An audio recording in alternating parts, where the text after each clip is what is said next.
जय साहब जी की।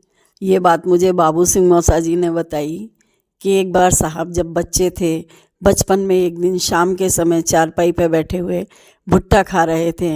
उन्होंने अपने नौकर से कहा कि मुझे भुट्टा नमक से खाना है, तुम अंदर जाओ और नमक ले आओ। वो थोड़ी देर गया और आके कहता है कि हमें नमक नहीं मिला।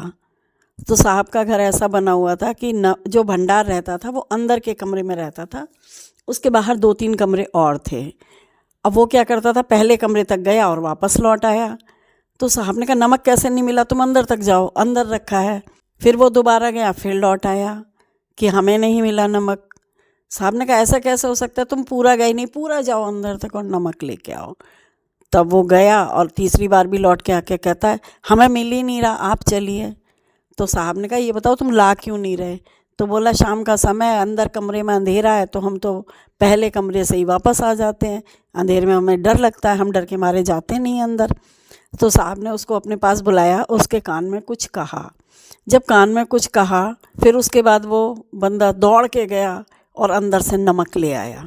वो नमक तो ले आया और बोला दद्दा हमारा डर ख़त्म हो गया है। जब उसका डर ख़त्म हो गया, सब लोगों ने पूछा ऐसा क्या कहा इन्होंने तुम्हारे कान में कि तुम्हारा डर ख़त्म हो गया।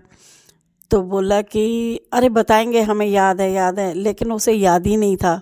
बाद में कहता हमें ये तो नहीं याद कि उन्होंने क्या कहा कान में, लेकिन उस दिन से उस बंदे का डर चला गया, वो बिल्कुल नहीं डरा। तो ऐसे थे बचपन में हमारे साहब, बचपन से ही लीलाएं करते थे।